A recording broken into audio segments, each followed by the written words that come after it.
अस्सलाम वालेकुम नाज़रीन। आज मेरे साथ बड़ा तगड़े किस्म का पैनल है। 3 दोस्त हैं। मैं पता करूंगा, सबसे पहले चलूंगा स्वीडन, उनसे पता करूंगा इस्तीफा देने वालों को चाहिए इस्तीफा दें। वो तो इस्तीफा मांग रहे हैं, वो कहते हैं कि चीफ जस्टिस इस्तीफा दे। किस बेस पे वो इस्तीफा मांग रहे हैं? हालांकि पीडीएम को खुद इस्तीफा दे देना चाहिए। बताइएगा, जरा खड़ा करके जवाब दीजिए। बात यह है नसीर साहब के आप देखें कि इस्तीफा मांगने वाले हर किसी से इस्तीफा मांगते रहते हैं। जी, इलेक्शन कमिश्नर से पाकिस्तान की बड़ी पार्टी के बड़े सरबराह ने बार बार कहा कि इसको बोले कि ये रिजाइन करे, उसने नहीं रिजाइन किया।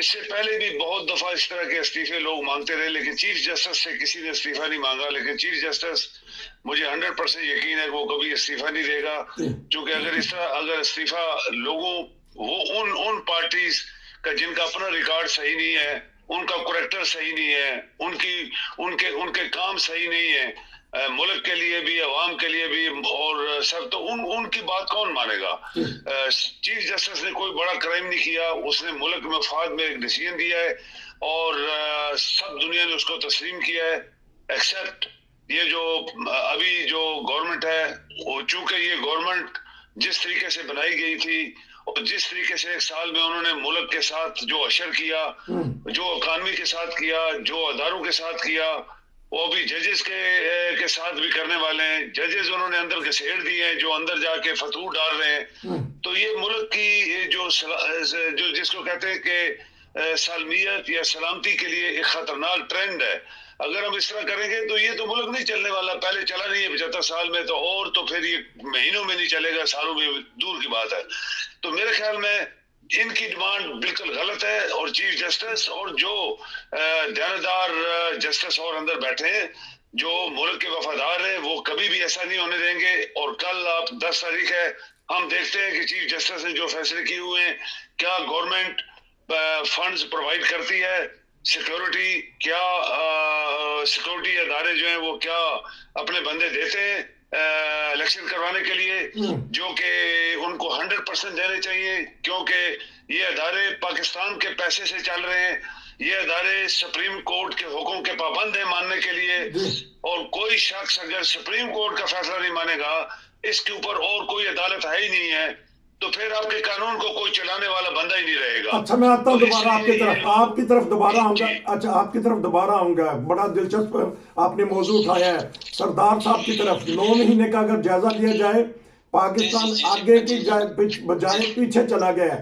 ये तो आपको मानना पड़ेगा कि ये रजीम जो चेंज हुई है, इमरान खान को हटाया गया, क्या उसमें हमारे इस्टेब्लिशमेंट या हमारे बड़े कामयाब हुए हैं? जो सोच के आए थे वो उसके ऊपर उसी के मुताबिक काम हो रहा है कि जब से ये पीडीएम आई है मुल्क। देखें, पहली बात यह है कि जो रजीम चेंज के बाद जो हुकूमत आई, उसका तर्जमान तो मैं होने, उसका तर्जमान बेहतर तरीके से वही उसके तर्जमान और जो वजीर मशीर है वो जवाब दे सकते हैं। अलबत्ता ये है कि जब पीटीआई का दौर था, तो जो रिटायर्ड जनरल बैठ के वो पूछते थे, लोग पूछते थे महंगाई, वो कहते थे कौन महंगाई है, क्या होटल बंद हो गए, क्या मिठाई की दुकानों से लोगों ने मिठाई लेनी बंद कर दी है, क्या टोल प्लाजा पे गाड़ियों की तादाद कम होगी। तो अगर उस लिहाज से देखा जाए तो पाकिस्तान उसी तरह रवा हुआ है। और दूसरी बात जो है, मेरे दोस्त ने कहा है कि जो जज छेड़ दिए गए, मेरे दोस्त की मालूमात कमजोर है। पिछले साल जो 3-4 जज जो नए लिए गए, वो सारे बैठे हुए उसी के साथ कि जो उसमें क्या नाम है, वजीर कानून ने जो इस चीफ जस्टिस को मान के जो नीचे वाले जज जो जज सीनेट में नीचे थे, वो दिए थे, वो जनाब उसके पास बैठे हुए हैं, बदियाल साहब के पास। दूसरी बात जो ये है कि उसका ये बात वाकई सही बात है कि कोई हुकूमत हो या कोई भी चीफ, किसी से कभी इस्तीफा लिया नहीं जा सकता। अगर इमरान खान साहब लेते थे, उनका भी दिमागी मर्ज था उनको, और ये हुकूमत अगर कहती है तब भी इस्तीफे की बात करती है। इस्तीफे का हुकूमतें मुतालबा नहीं करती हैं, हुकूमतें कानूनी कार्रवाई करती हैं, रेफरेंस पे भेजती हैं, और रेफरेंस का जो फैसला उसको मानना पड़ता है, हुकूमत को मानना पड़ता है, इदारों को भी मानना पड़ता है। दूसरी बात कि जहाँ तक इलेक्शन के तल्लक है, फौज ने आज की एक लाइटर नोट में बात करूँ, आज भी किसी को क्रिकेट टीम जा रही है, न्यूजीलैंड भी जा रही है, तो उसमें पुलिस ने पंजाब में उसको सिक्योरिटी देने से इनकार कर रही है कि हमारे ऑपरेशन चल रहे हैं।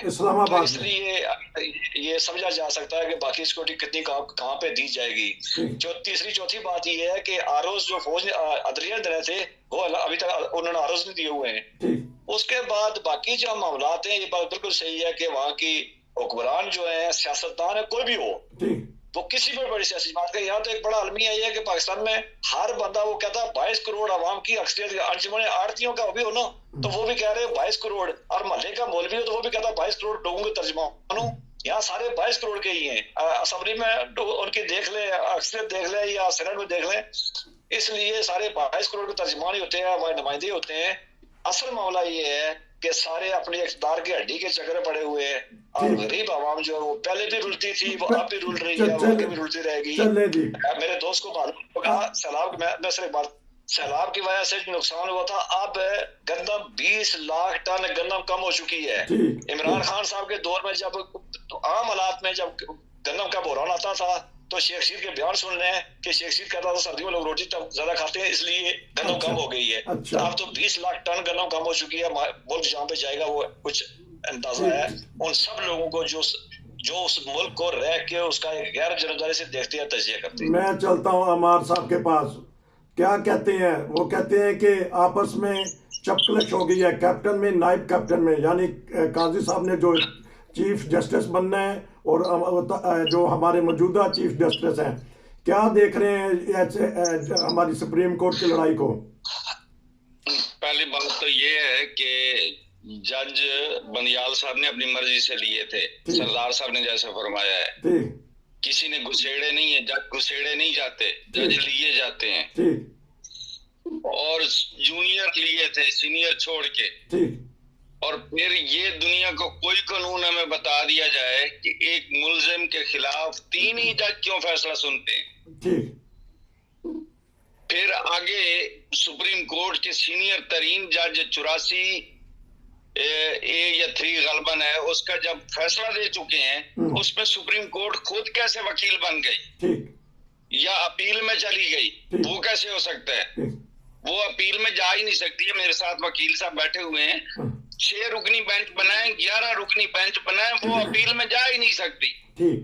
फैसला एक फील्ड में आ गया है, उसको आपने इम्प्लीमेंट करना है। अपने फैसले खुद ही वो नहीं मान रहे। रही बात कि हजरत बंदियाल साहब को चोर, खाइन और किसने डिक्लेयर किया है? हुकूमत ने की है। हुकूमत तो नहीं कर रही, पीडीएम ने तो नहीं डिक्लेयर किया, वो तो खुद उसके अपने साथी जज उसको डिक्लेयर कर रहे हैं कि ये चोर है, ये खाइन है। अब जब एक चीफ जस्टिस ही चोर और खाइन हो और टेबल, चाय वाले टेबल पे जस्टिस अतर मिनल्ला को कहे कि आप बेंच का हिस्सा हैं, और जब अंदर जाएं तो वो लेके ना जाएं, वजह 20 सफात का जो वो जारी हुआ है, वो कोई हुकूमत ने जारी किया है, पीटीएम ने जारी किया है।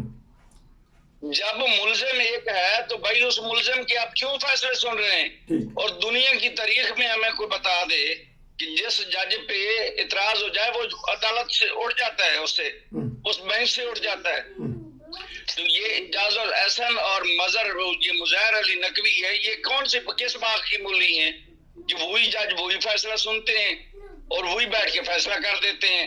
ये कहाँ का इंसाफ है? ठीक, मैं चलूंगा फिर है तो ये सबसे खुद बड़ा चोर है इमरान साहब। अच्छा, इस इमरान की चोरी के सबूत दुनिया के सामने हैं, उसको क्यों कोई मानने के लिए तैयार नहीं है? ठीक, ये मदीने की रियासत बनाते बनाते अपनी रियासत को भी बेड़ा गर्क कर दिया। अच्छा, सफर का मामला आया, उसमें आप देख लें। बाकी आप चीजें जैसे जैसे हैं, इसकी यू टर्न, हर मोड़ पे यू टर्न लिखा हुआ है।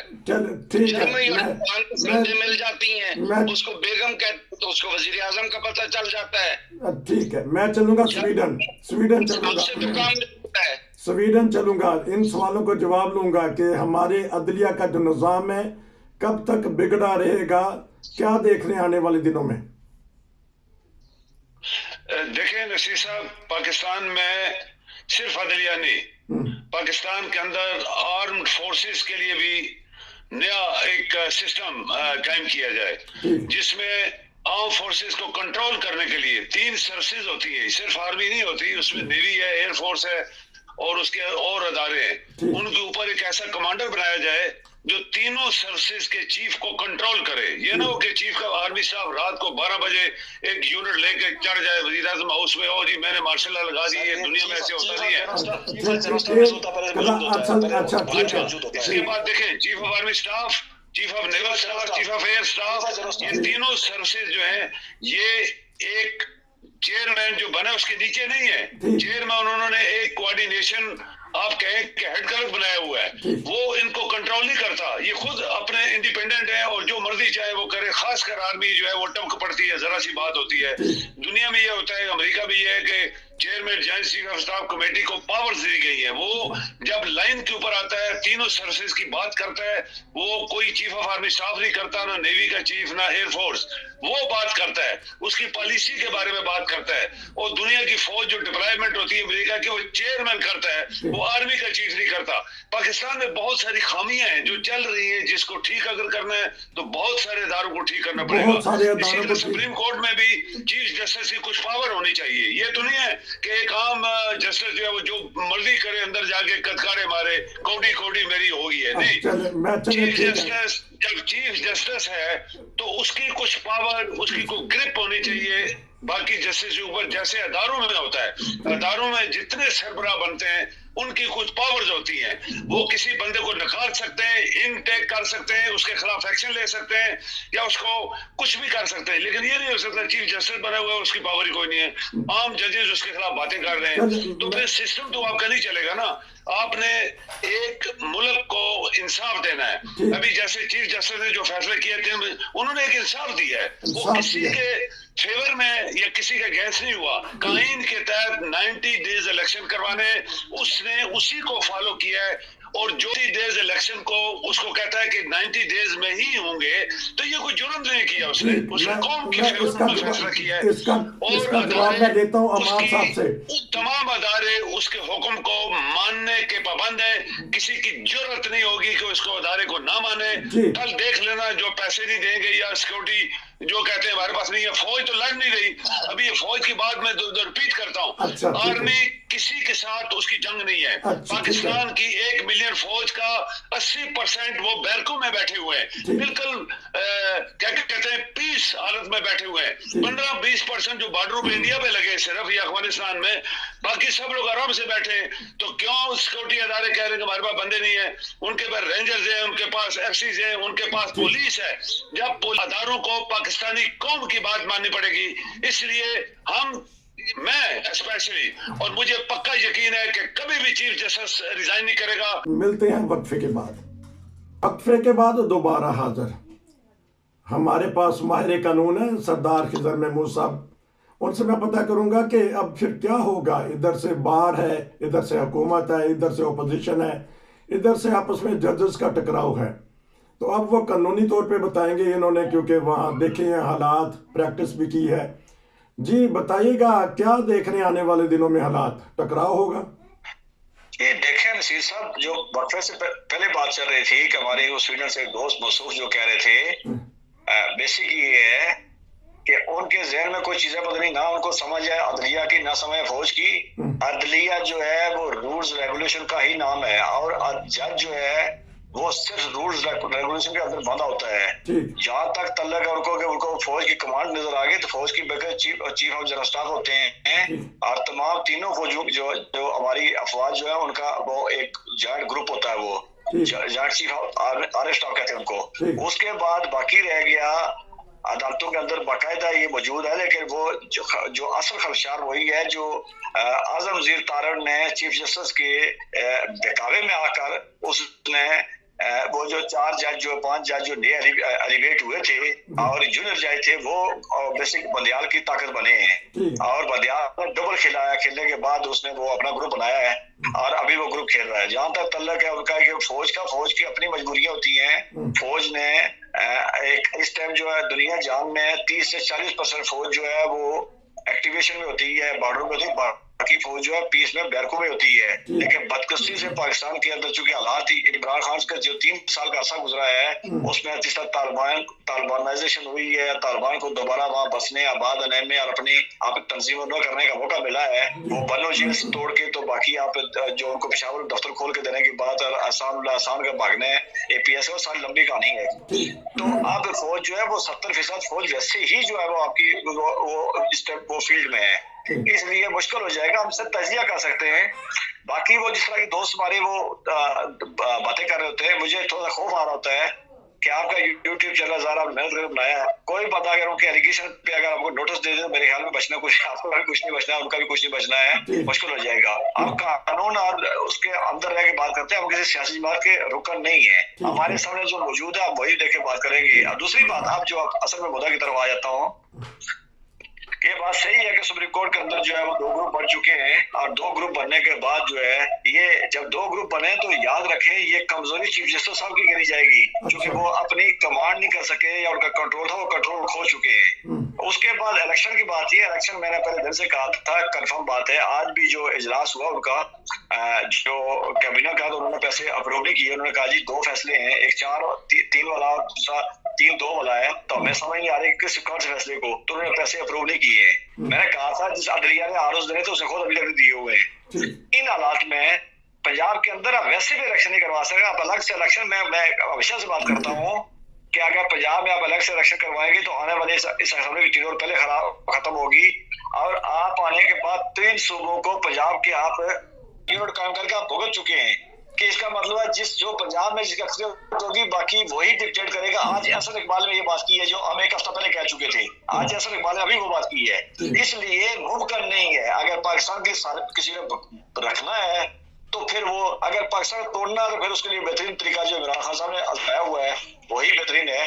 तो आने वाले वक्त में मैं किसी सियासी जमात का हूँ, इमरान खान ने जो 3 साल किया उसको बहुत नजदीक से देखा, और जो कुछ किया वो तार अशरफी के साथ बैठा के, और जो दुनिया का जो घटिया तरीन काम करे उन्होंने किए हुए, इस पे कोई 2 बातें नहीं है, ठीक है नहीं, बिल्कुल मैं इसमें बिल्कुल मैं मानता हूँ। बाकी रह गया मामला जो आप चल रहे हैं, वो जो कर रहे हैं, वो जाने उनके जो लाने वाले और जाने उनको पालने वाले और उनको याद बचा के रखने वाले, लेकिन ये डिवीजन जो है वो दिन दिन बढ़ती जा रही है, और मुझे समझ नहीं आ रही कि इस डिवीजन को क्यों किसी जानबूझ के किसी तरीकाकार के मुताबिक जो खलफसार तरफ ले जाया जा रहा है। इदारे तकसीम दर तकसीम है, अब आप बता लें अदारे तकसीम दर तकसीम है, लेकिन अब तो बर्फ पिघली है। इमरान खान भी ये कहते हैं कि लाजमी नहीं कि आप दोनों सूबे को करवाएं, आप थोड़ा सा पीछे हटें, हम थोड़ा सा आगे जाते हैं तो एक दिन में करवा लेते हैं। तो क्या मान्य है बात के हुकूमत ये इमरान खान साहब ने पहले भी ऑफर की थी, और ये याद रखें मैंने कहा था कि 20 मई 2022 को ये हुकूमत जो है छोड़ने के लिए तैयार थे। इनका तकरीर लिखी जा चुकी है, फारसी की तकरीर लिखी जा चुका था, इमरान खान को पैगाम पहुंचा दिया गया था, लेकिन इमरान खान ने लॉन्ग मार्च करना जरूरी समझा। उसका ख्याल था कि मैं इनको ये सारा क्रेडिट मैं लूंगा, वो बात वहां से बनी। उसके बाद अब ये महंगाई है, IMF के जो मामलात हैं वो सारे हैं, आपको पता है कल सागदार नहीं गया है। नवाज शरीफ चाहता ये है कि जिन्होंने जो सारा खेल खेल रहे ये उनके गले पड़े। इसाकदार कल आपको पता है मुज़ाकरात करने नहीं गया है, आगे 2 महीने बाद बजट पेश होना है, 2-1.5 महीने बाद बजट पेश होना है। ये सारे मामलात हैं। इमरान खान कुछ कहे, इमरान खान कल इन्हीं को चोर डाकू और ये हमारे दोस्त चोर डाकू कह रहे थे, तो उनसे बैठ के मुज़ाकरात कर रहे हैं, तो मुज़ाकरात वो करेंगे नहीं, अब उनकी मजबूरी कोई नहीं है। आप तीनों भाइयों का बहुत बहुत शुक्रिया कि आपने अपने उसके मुताबिक तबसरा किया। अदारों का टकराव है, हर कोई जानता है। आपका शुक्रिया। नसीर को इजाज़त दीजिए। अस्सलाम वालेकुम।